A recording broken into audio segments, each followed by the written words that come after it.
est 7h40, Pierre de Villeneuve, c'est l'heure de retrouver Jean-Michel Apathy.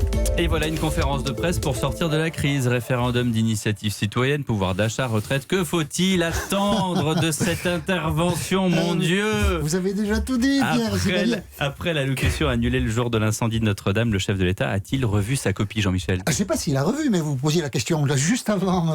Qu'est-ce qu'il faut attendre de cette conférence de presse? Pas grand-chose. Voilà, c'est ça qu'il faut attendre de cette conférence de presse. Merci Jean-Michel Apathy, c'était fini.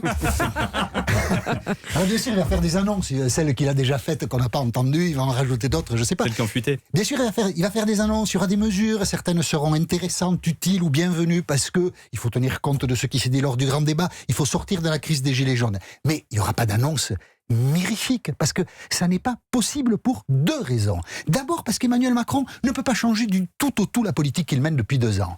Un homme politique, il peut porter un projet, il ne peut pas en porter 2. Sinon, on doute de sa santé mentale ou de sa sincérité. Mais il y a quelque chose qui ne va pas. Ceux qui attendent qu'Emmanuel Macron fasse la politique de Marine Le Pen ou de Jean-Luc Mélenchon, c'est pas la peine qu'ils écoutent la conférence de presse. Et puis, il y a des contraintes du moment. Alors on va les répéter, elles sont connues, mais elles sont fortes. Il y a un endettement de l'État qui empêche des dépenses publiques somptuaires. Il y a une économie qui est en concurrence, ce qui met hors de question la possibilité d'augmenter les salaires.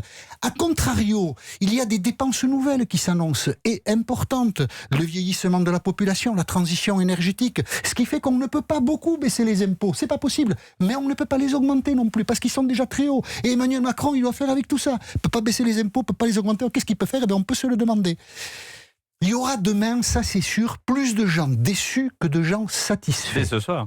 Oh, dès ce soir, oui, dès ce soir, dès que ce sera fini, vous voulez dire, d'accord. Mais enfin, le temps qu'on digère un peu qu'il dans va la parler nuit. jusqu'à demain matin? C'est possible, ça va durer très très tard, en nocturne, ça va être terrible, la nuit blanche. Trop de Français pensent que la politique c'est magique, c'est ça le problème, et à ce propos, je voudrais vous raconter une fable. Jadis, donc il y a longtemps, ça c'est l'âge qui permet de dire ça.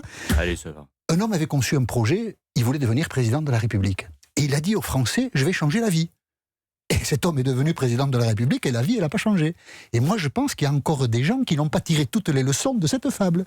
C'est 81 Mitterrand? Ah, c'est ça, voilà, j'avais oublié, c'est ça. Et donc, du coup, je voudrais donner 2 conseils ce matin pour terminer cette chronique. Le premier conseil, c'est d'écouter la conférence de presse d'Emmanuel Macron qui va commencer à 18h sur Europe 1. Oui. Et le deuxième conseil... Et en intégralité sur europe1.fr. Voilà.